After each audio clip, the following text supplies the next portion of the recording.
Hello, everyone, and thank you so much for your patience while we were handling some tech gremlins. But listen, it's not a good show unless there's a little bit of a tech gremlin happening. So we are going to get back into it. As this time, the group is just starting their day, trying to figure out what they want to do. Diodora, I believe, is doing some training with Sokali in this moment as Ostani is kind of slowly waking up.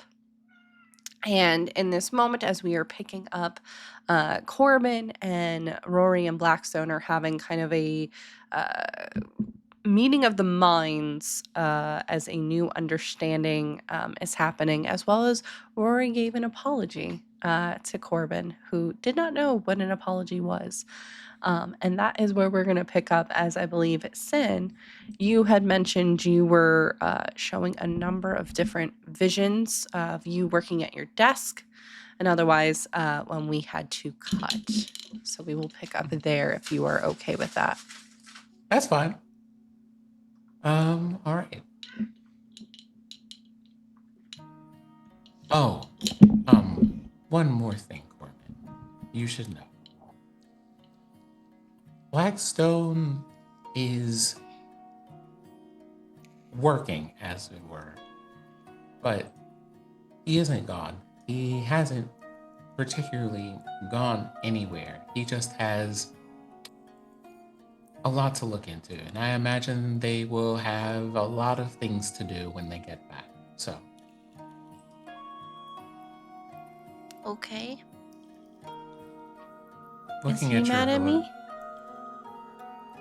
Oh no. I don't know if he's even capable of being angry at you. However, they lost someone very important to them. Someone very important to me too. And they are figuring out some things about how to get them back. And you see at this moment his little paw is coming up to the mask, like pondering for a second. What was it? I think I heard Sparky talk about this before. Because he's... Don't say anything. Don't say shit. But he's planning something for Diodora. Isn't it customary to give a gift when friends of ours are sad or in need? For some people, yes, it is. Should we come up with a gift for him?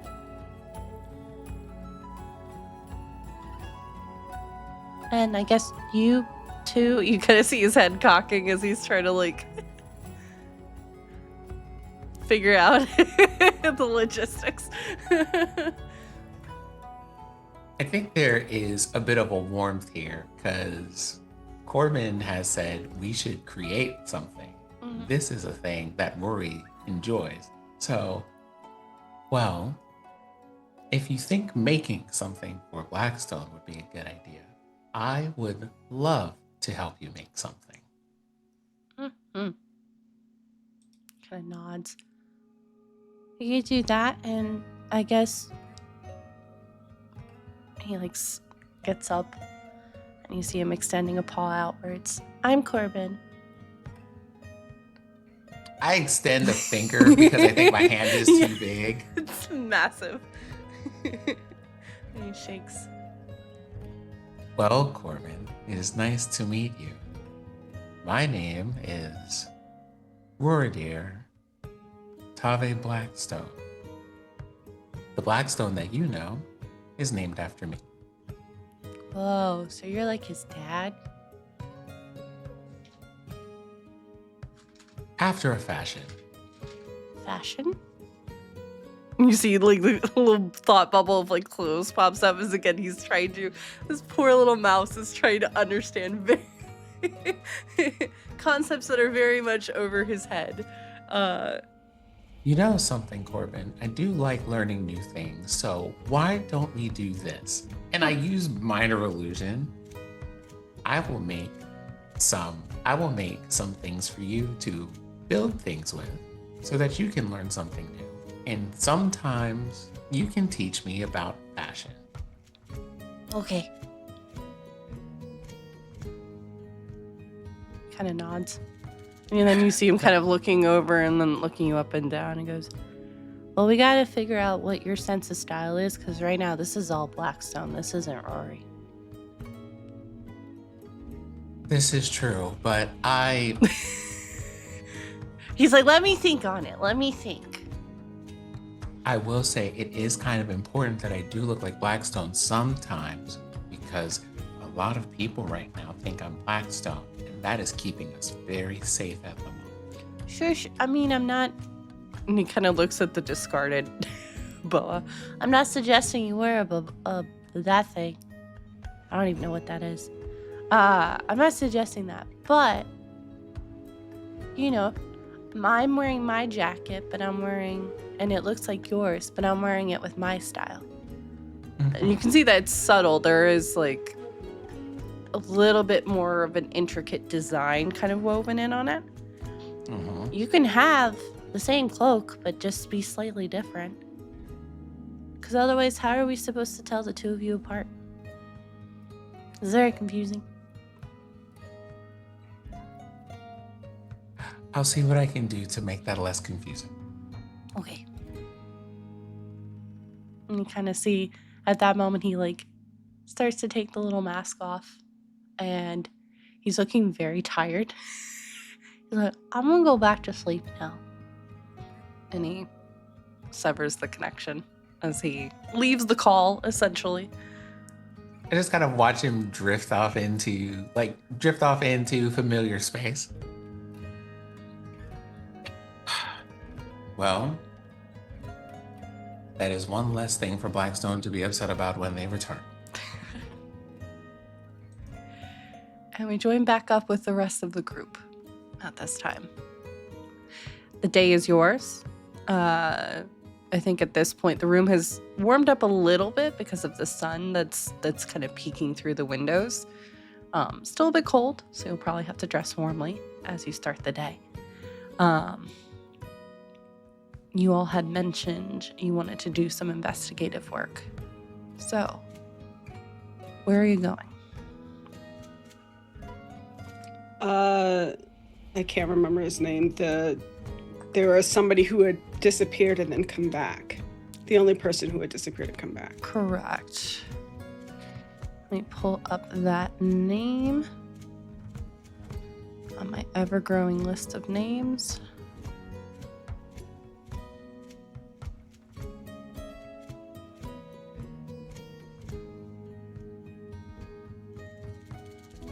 Let's see. Sorry, y'all. Give me 1 second. It's been a minute since I've looked at these notes. There you are. Okay. Eri had been mentioned as returned. E-R-I. Reported as living in the Strand by the farming districts in the outer areas of Jorix. They had some also, because this was also notable, some relations or some connections with the castle themselves. They were like a steward or something, right? Correct, yes. And then had been dismissed some weeks ago. They just arrived back. Yeah, he was the personal attendant of the king. Correct. And then got recently let go. Mm-hmm. But they're the first ones to be reported as returning. So far, everyone that's gone missing has not returned. And so the commander also recommended giving them like the day or two to kind of rest, which at this point it would be fine. But that they're in the process of seeking some, medical attention from some of the clerics, and that they had been in discussion with several Crown's Guard, but that Tyneal's kind of balancing that, trying to not be too involved with the situation, not wanting to add more to Eri. seemingly very trying to be aware of the situation. Okay, so you want to head off to Ares, correct? Yeah. Okay. And I will don the armor. Okay.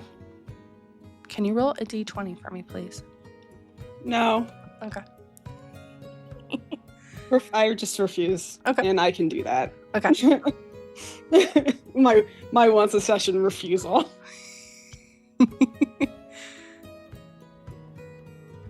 Nat 20, bitch. Nice. Okay. As you slip into the shift weavian suit, it feels like almost the suit was made for you. Like it's been waiting for you to just dawn itself. Everything seems fine. You notice that as you're kind of moving, it's almost like you have a double shadow.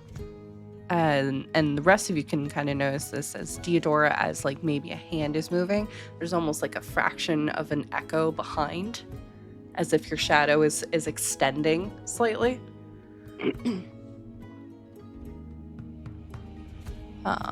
As we begin the attunement process.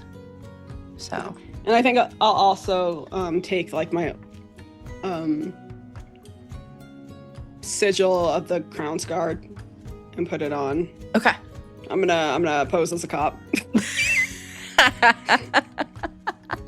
Okay. All right. Noted. All right. Suit is worn. Anything else you want to do before you head out? Tyneal did give you the directions too, by the way, of like where to go. Although, Astani, you would know too. You know Jorik's like the back of your hand. So, because you've been all over. Okay. You all set off from the inn at Leon. And at that point, you do see Rory. You see, what's his name? There he is. Benji, the kind of Kenku raven, at this time looking very sleepy. Feathers are all askew. Oh no. All askew as they are seemingly slowly waking up and having coffee perhaps from a small mug as they take a sip. And yeah. Oh, I also just realized people are in different spots. Let me fix that real quick. Kind of gives a nod as you head out. Have a good day, Mr. Rubin, is all you hear as the door kind of shuts behind as you head out into the city. I look around to see who he's talking to. I'm like, Mr. Rubin. You know, it's what he does. Just I give them a nod as I head out for the day. You gonna say anything to your to your party members or no? Oh, like that there about the raven that's looking at us? Yeah, and no, being called Reuben. Said Reuben. We're Yeah. like, Theodora's like, what the fuck? Oh, That's not his name. It's a code name, Theodora. Don't worry about it. Oh. Should I have one? I don't want one. You don't have to have one. I don't think anybody here currently knows what your name is, and so we can just not tell them if you do not wish for them to know. Okay. Or you can tell them before you strike them down if they decide to irritate you today. I'll think about it.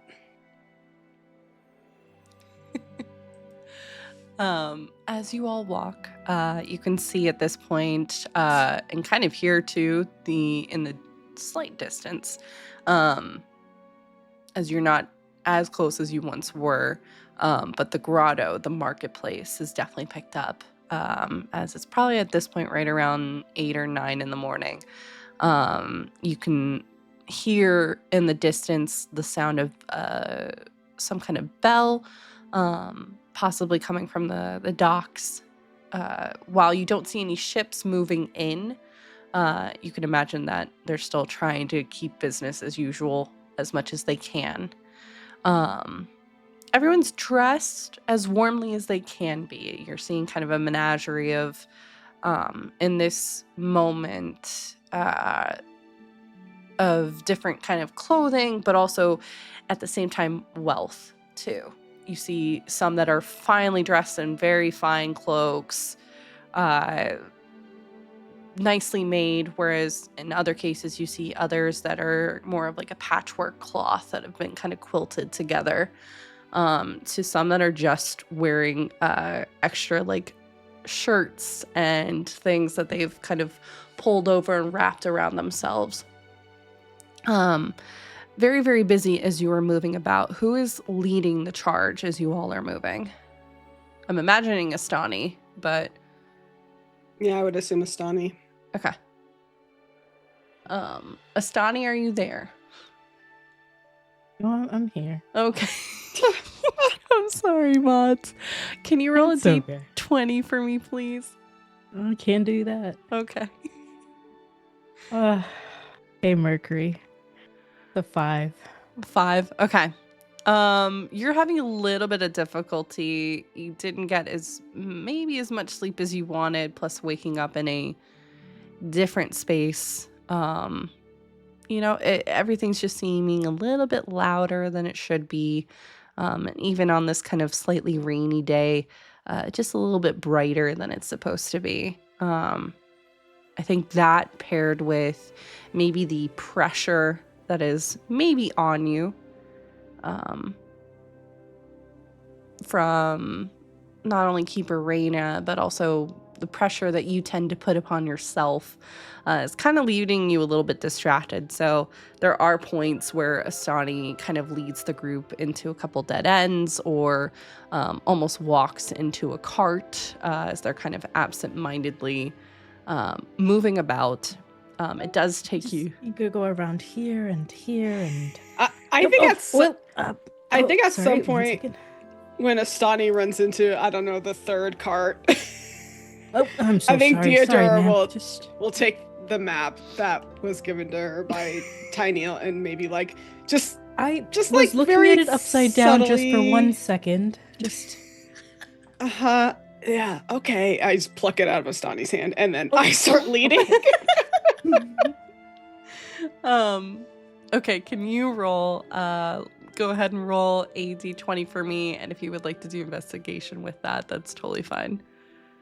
Can I do survival? Yes, survival is also fine. And I'm gonna have Sparky help me. Always, yes. That's gonna be 24. 24, okay. You quickly realize that, Astani is a little out of it, maybe not a morning person, because you were going the completely wrong way. In fact, you passed where you need to go and you were heading back to where you originally were staying at the Crooked Chimney Tavern. So I don't say anything. I don't say anything, but there is like kind of a vibe coming off of Deodora, like, what the fuck? Definitely probably adding about 45 minutes to your walk, as you're now having to double back to come through. Eventually you see that the streets themselves are starting to get a little bit more narrow, as you are continuing to walk through the kind of townhouses and even slightly like placed within mansions and stuff like that, that completely fill up the grotto and that whole district. Off to your left, you can see kind of the smaller houses that are kind of all pressed together as part of and on the outskirts of the cemetery district. Eventually, you find yourself in what is basically called the Strand. Blackstone and Ostani, you would see as you're kind of going through this archway of a wall that separates the different districts, it literally reads the Strand in kind of this golden writing on the cobblestone and brick. And the change from one district to this district is pretty distinct. Most of the houses here are pretty dilapidated, pretty wrecked. You see many people that are moving about, shoeless, looking hungry. This is their way of life. You hear, though, in contrast to kind of the muddiness and the grit that is kind of all over this area, you hear laughter as children are playing. Playing with sticks, playing with rope. Some of them seem to be doing either like jump rope or I imagine you actually see several children moving about on those kind of stick with the horse heads with some kind of stuffed animal at the front. They're kind of like play running each other around in stark contrast to everything else. But most of the houses look like they're held together by a couple 2x4s. Not much of a Crown's Guard presence here either. You also have a perfect view of straight ahead through the much larger archway that separates the city of Jorix to the land around it is the farmland and several of the homesteads in the distance. As you all progress, you eventually find yourself on Waterwheel Street, which there are portions that are slightly underwater because of the rain.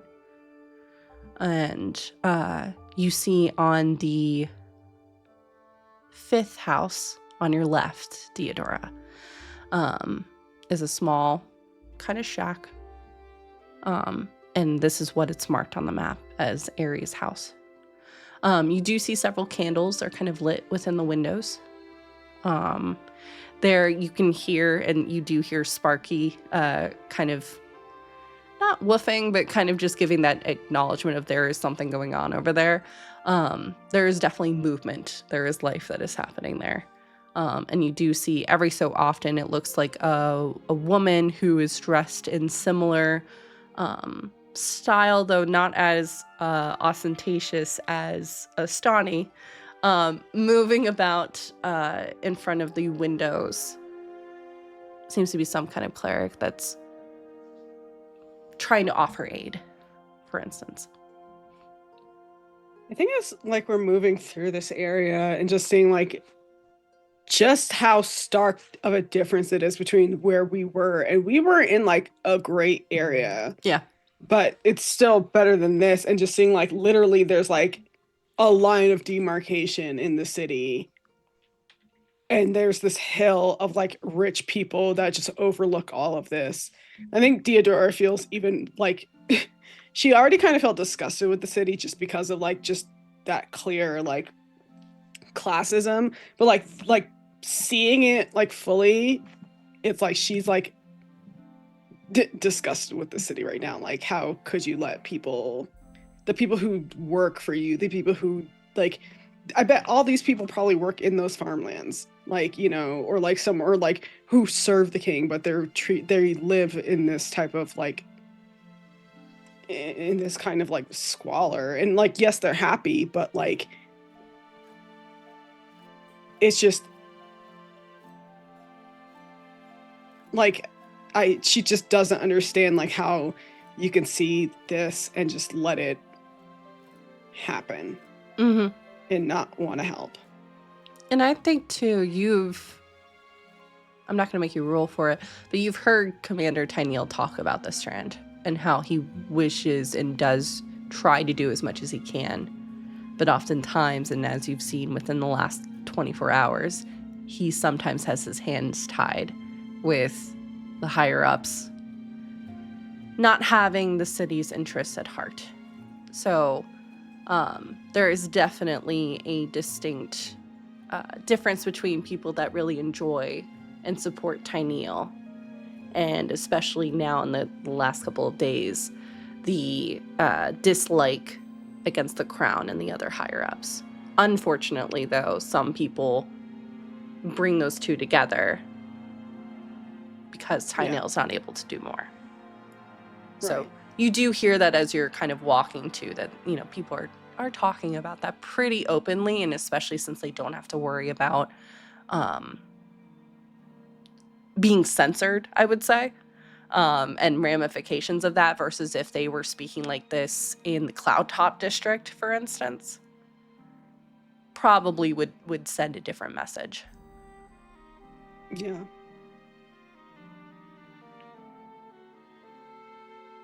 I will go up and knock on the door.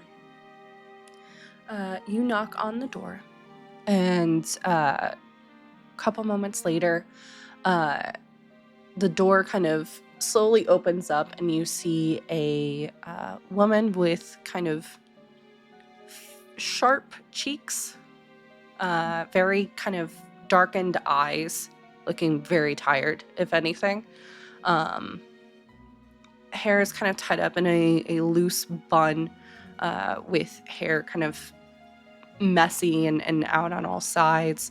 She seems to be wearing some kind of uniform, not the temple uniform that I mentioned. This one looks almost like a maid outfit. So black kind of long sleeve shirt, white apron. You can actually see after a minute, you see two tiefling horns kind of picking out from the messy bun.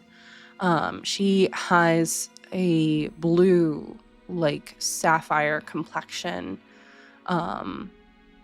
eyes that even in her tiredness are wide and very bright. As she takes you in, she's approximately about 5'6", 5'7", looks like she's in her early 50s, I would say. Hello? Hi, ma'am. I hope we're not bothering you. We heard that this is where Ari resides, and we wanted to ask them some questions about their disappearance and return. Are you with... And first she eyes the crest, and she leans forward a little bit.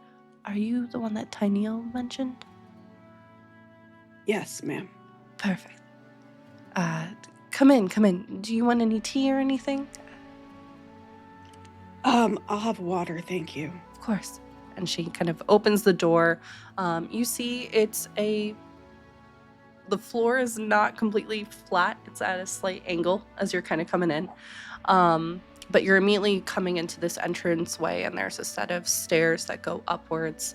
There's a small kind of sitting room, which you can see the door is partially opened, and you can see that that's where that cleric had been coming in and out of.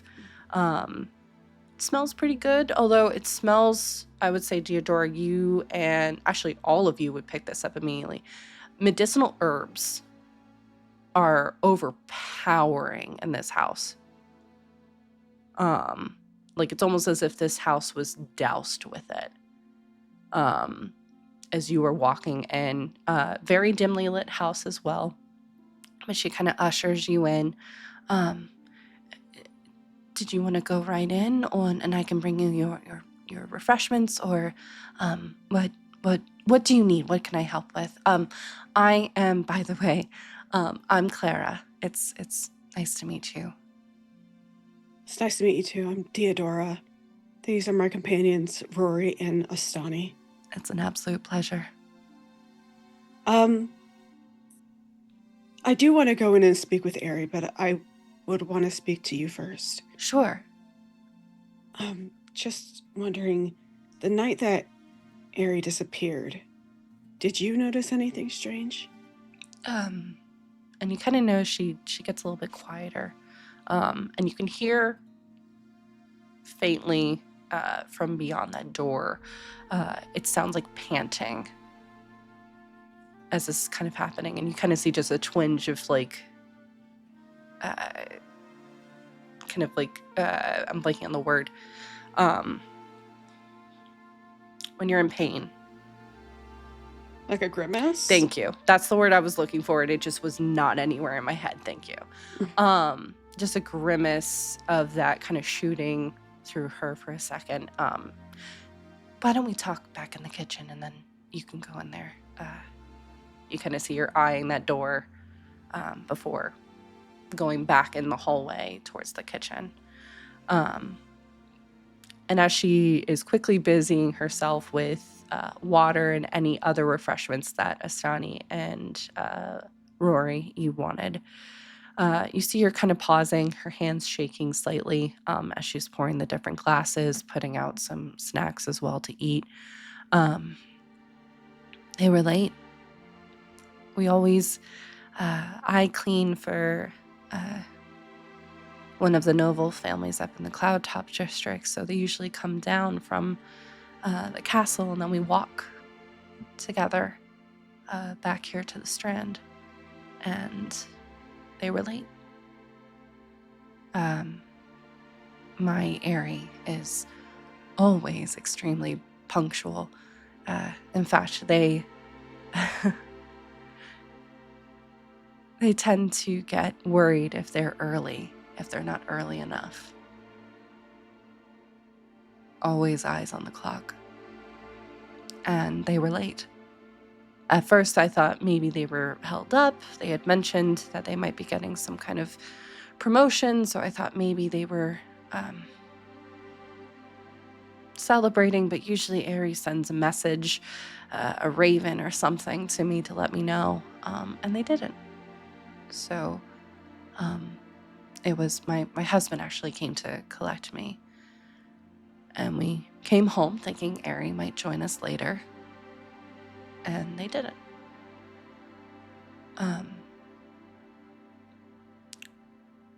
We at first tried not to be too concerned. Aerie is a bit of a firecracker and sometimes goes off. But it was the fact that no word was given that was the most terrifying. And so you kind of see her grappling for a moment and kind of eyeing out this window, which you can see does give a really good view of the city at large, but there is a cutout between the different buildings where in the distance on the ridge you can see the castle, and you see just this look of pain and anger across her face for a second. I fucking hate that. Yeah. I fucking hate that. Like, it's great imagery, but like I think Theodora sees it, and again, it's like this like bitter taste in her mouth at that. Like, really? Yeah. I was able to speak to Lady Savinia, who's who I work for, and with her we went towards the castle to see if maybe we could get some kind of update. Maybe Aerie partied too hard in celebrating. Only Savinia and I were turned away.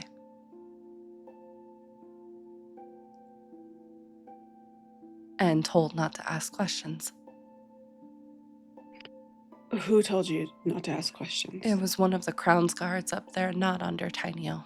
Tyneo has been incredible. Not under him. I think it's under one of the other. And you just see she's like, there are tears that are in her eyes of just pain as she is reliving all of this. When you care about something or someone, you don't just give up when you're told to stop. Absolutely not. Savinia took me back to her home, and we started looking around, canvassing. Her husband works in the Grotto district as, yes, he's a noble, but he's also a lawyer and does a lot of outreach with the community. So we worked to try and figure out where Ari might be. And days turned into weeks, and weeks turned into about a month. And during this time, we've been hearing about the other disappearances as well. Why my Ari came back. And you see her pause for a second. Why Ari came back, I don't know. We're grateful, but it's been a bit of a whirlwind. Of course. When they came back, did you notice anything strange, either in them, the way they came back, just in, like, your surroundings, anything? Ari literally appeared on our doorstep. Just out of nowhere? We heard a sound of some kind of banging noise, and at first we thought maybe it was a Crown's Guard or one of the neighbors needing something. And when we went outside, we found instead that we have a small rocking chair, and at this moment, she points not at the front door, but the back door where there's a small porch. And you can see that from the kitchen, there is a small little rocking chair. We heard that hitting the door. And it wasn't stormy, like sometimes that happens. Instead, we went out and Ari was pushing the rocking chair up against the wall, which got our attention. They were a wreck. Practically screaming the moment they walked into this house. And you see her retracing the steps as she's kind of talking through it. Hair was long. It looked like they hadn't showered in weeks. Rat-bitten clothes. Smelling of seawater and earth. And then you see, like, this another wince of pain. And you'll see it when you go in. The biggest change beyond just their personality has been their arms. Singed. It looks like someone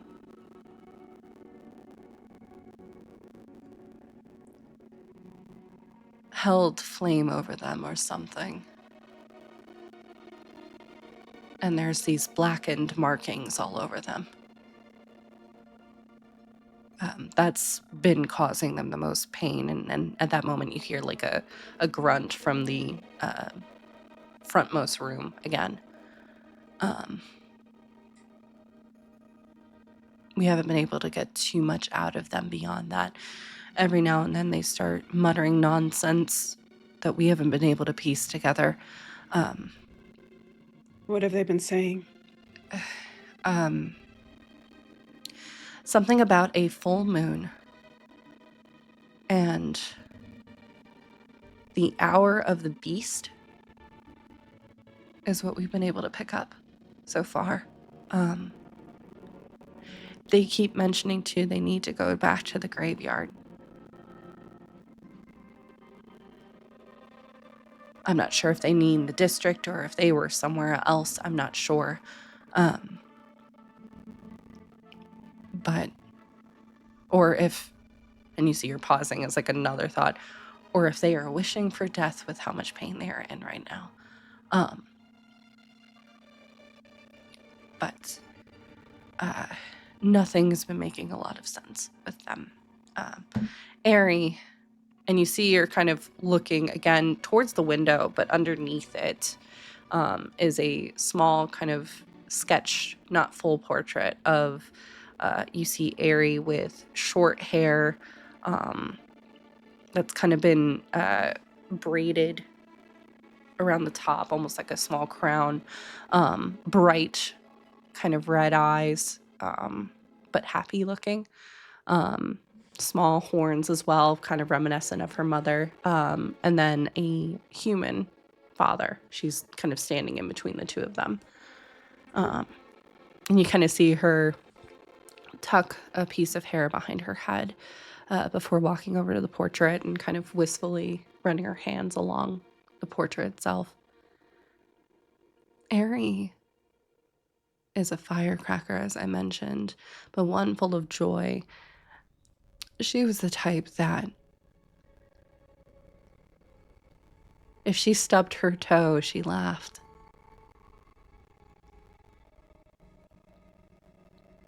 She held all of that in. So for her to... You kind of see her pausing again as there's like another grunt from the foremost room. For her to be this vocal. And she kind of pauses and then looks over at you, Deodora. Please tell me you're going to stop this.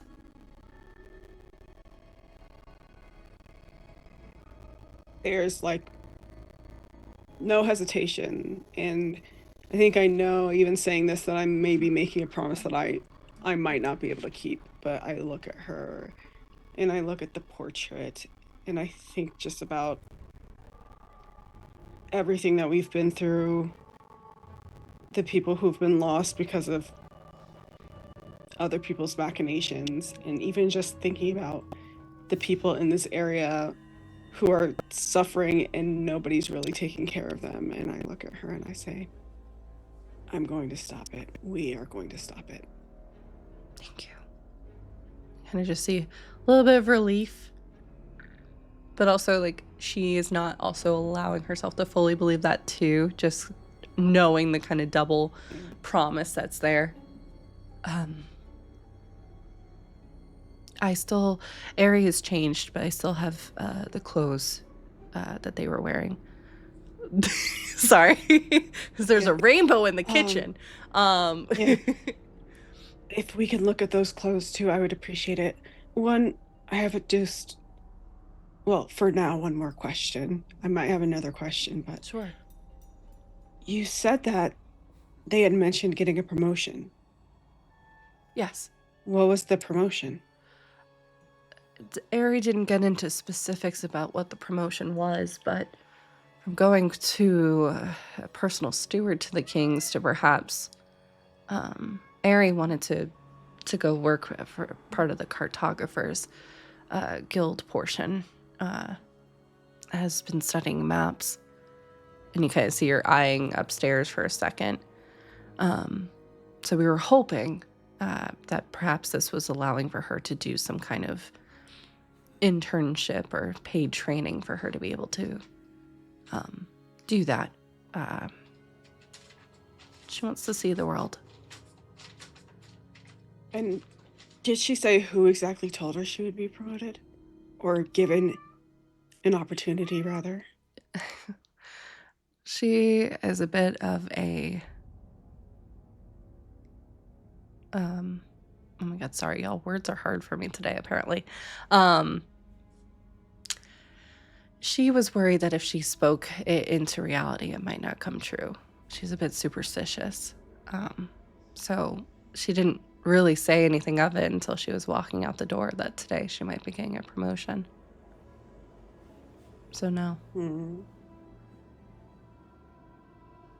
And Savinia did some probing as well. She wasn't able to find any information either.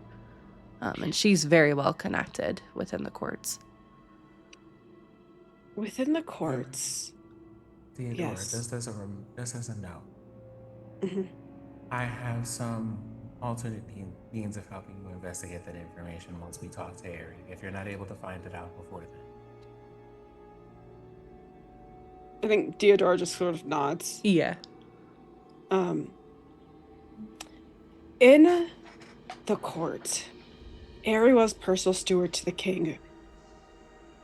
But from my understanding, there is usually somebody who is her superior, not the king. Who was that? I kind of see her scratching in her face. I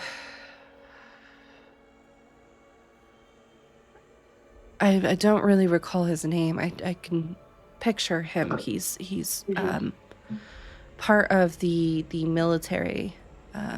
Okay. So I'm sorry. I'm very bad with names. You are perfectly fine. I just Is it know he was very. Ferrero, I think so. the goblin? Yes. Her eyes lighting up at that. Okay. So presumably, he wouldn't tell her that she was getting a promotion. That would make the most sense. He and the king, from what she had mentioned at least, were pretty close. So, I wouldn't be so surprised.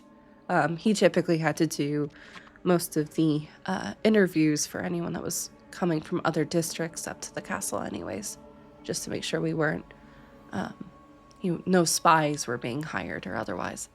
Well, next week we might try Discord instead of Zoom. I'm curious. We'll try some experimentation.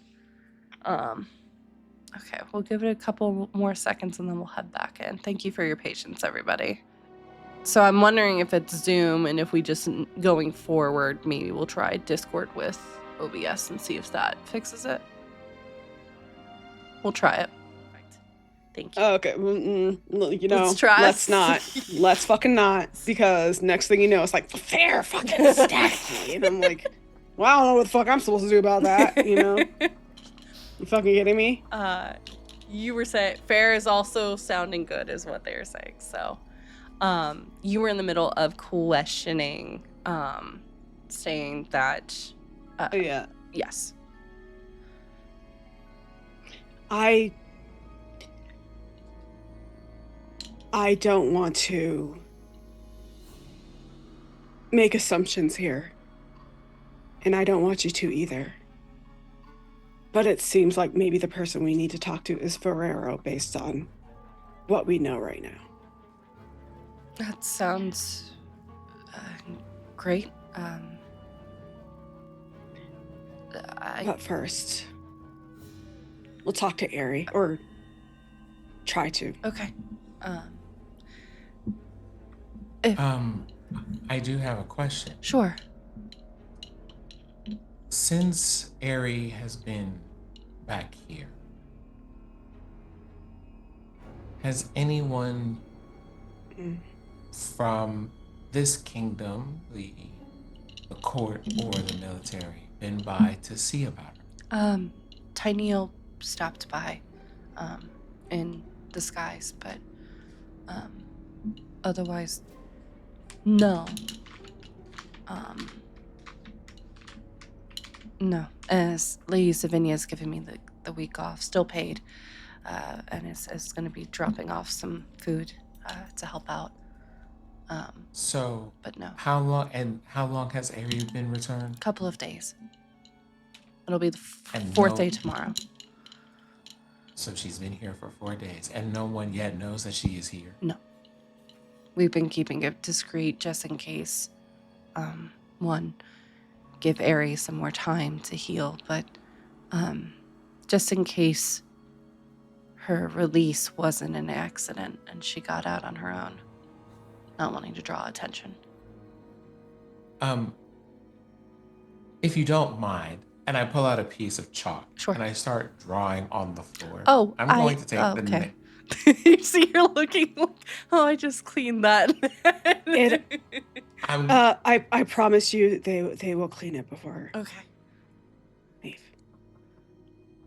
I just Sunny has this thing. like basically nod, but I draw, like, you see me draw like a kind of like a magic circle on the floor, and then I activate it to use detect magic, and I try to ascertain if there is magic on this house that protects this place from people finding it, or scrying or things like that. So with that, as you kind of are focusing in and tapping in, you do sense that there is magic. And in fact, the map, Deodora, if you're still holding it or if it's like aloft in like your hand, you do see it glows as well. It seems that Tyneal was the keeper, the key rather, for this house. This house had been enchanted. So for a moment, where you're standing, there is no house. You all are not there. It is a vacant lot instead. And Tyneal and probably some of his spellcasters wove a spell that allowed for this place to not be noticed. Ah, I see. I was worried about that. And then I take a moment to just clean up the ritual because it is a very easy to clean up chalk. We have to, we have to be able to draw magic circles and not leave evidence behind that we drew them. Yep. But I see. So that's why no one knows you're here. Excellent spell work, in my opinion. Oh, I should probably explain. There has been an enchantment laid on this house that prevents anyone from finding it. To a normal passerby, it looks like there's absolutely nothing occupying this place. Similar in kind to the enchantments laid on the College of Astera.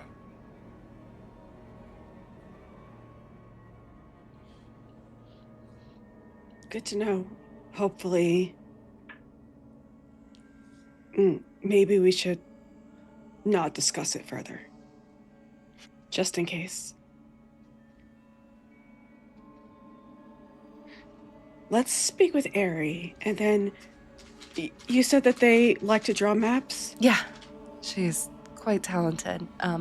You're more than welcome to go take a look at her room. She's that was quite the I was artist. gonna ask.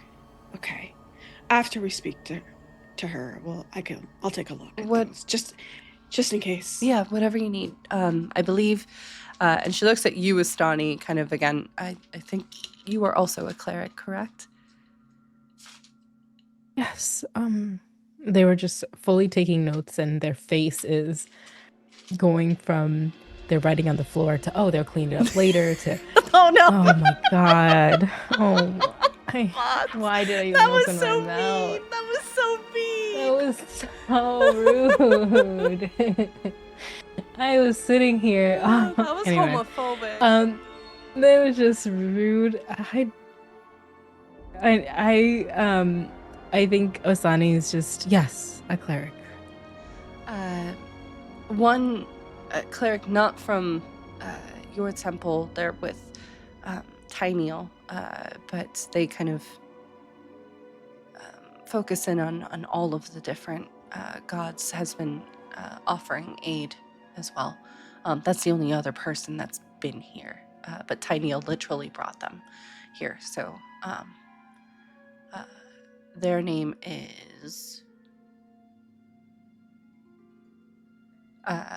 Valinia. Okay. I'll put that in the chat too, by the way. If they're from Tyneal, then they can be trusted.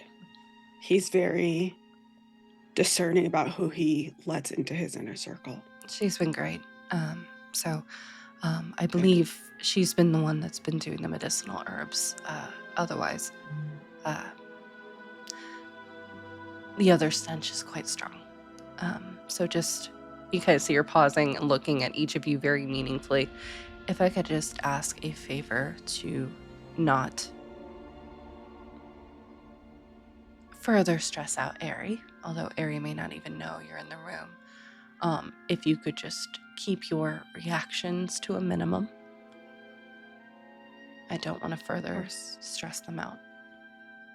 I mean, we obviously don't know what state they're in right now, but I can guarantee you we've seen worse.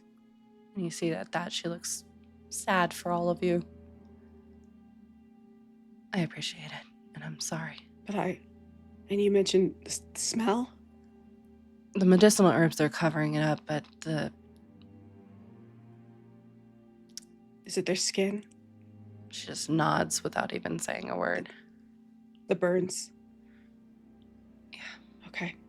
I think Deodora will maybe go into her bag and maybe get a little salve of perfume or something and just dab it just in case, because she doesn't want to react, but she doesn't think that she'll react because she smelled a lot of nasty, but yeah, just to give that reassurance. Actually, I lied. She's not going to do that. Okay.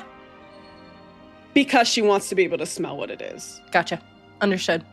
Yeah, she wants to be able to smell what it is. But she'll offer it to maybe Astani or or Rory doesn't need it. Rory just shuts those airways down immediately. Very discreetly, just grabbing it and just calming it to not. I think their not faces being real obvious about it. Yeah, we're just gonna dab. And you see she doesn't look offended by this. She understands you all are doing what you need to do to prepare to do that. So you don't see there's not how dare you after I just told you there's none of that at all. I mean, there's all the herbs around for a reason. That's why it smells so pungent, because they're covering up the smell. Okay, I'll let her. I'm sorry, what is her name again? The mother? Her name is Clara. Clara, right. I'll let Clara lead the way. Okay. And she takes you back. As she approaches the door opens, and you see a woman who she's got white hair over top and then black underneath, bright yellow eyes, skin that looks like it's been cut from the night sky. You all would know this is an Aasimar. Very wide eyes. And she is in this moment wearing cloth very similar to Astani, but instead of having one solid color of the veil or otherwise, instead it's an amalgamation. It seems to have base is a black, and then there are some kind of either cords or threads to represent the different temples from the temple district. Astani, you would know her vaguely. She is one that sits on the kind of board that you've met in several meetings. Very reserved, because she is supposed to be the complete balance to make sure that no temple is overpowering the other, etc. So she is very, very recluse in her actions and otherwise.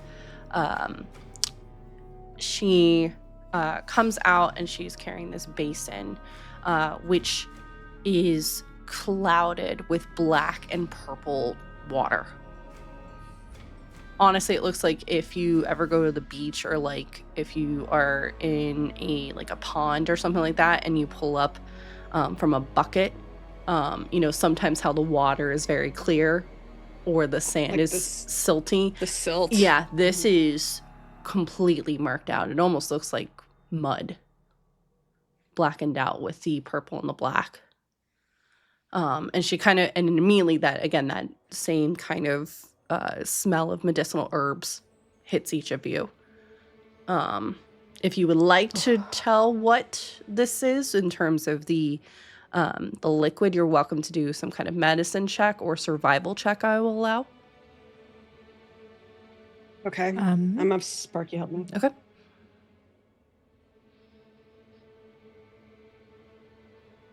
I think medicinal check for me. That's gonna be a 25 survival check. Nice. Okay.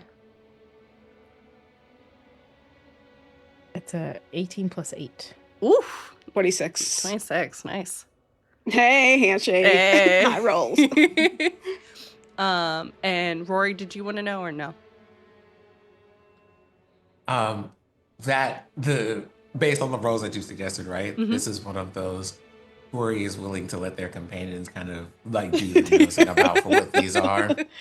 Gotcha. Rory, Those like, skills are not Rory, those skills are not in my wheelhouse. Gotcha. Rory don't know about any of that shit. Like, The both of you would know that these herbs that have been crushed up together have made some kind of poultice and then pulled together with water, are largely used to help with burn victims, but also those that have been poisoned of some type to help pull the toxins from the body.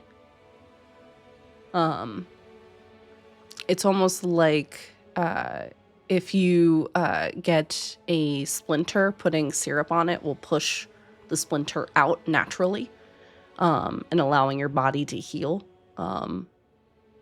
You also would tell with that too, there is definitely some magic on it as well, probably to help the process move a little bit more powerfully than it would normally. So you can easily tell that as she kind of nods at all three of you before quickly, like, not even going into the kitchen. She instead goes to the stairwell, and you see her pulling out what appears to be a small kind of cauldron and dumping the contents into the cauldron as it siphons away. The cauldron then, after a few minutes, starts bubbling with fresh, clear water and the same herbs kind of replenishing. You can tell she's been doing this now probably for a few hours. It's just the same system of like, okay, I'm not going to dump this, whatever this waste is, randomly. I'm going to put it away so I can research it later and also make sure that I'm not wrecking anyone's water supply.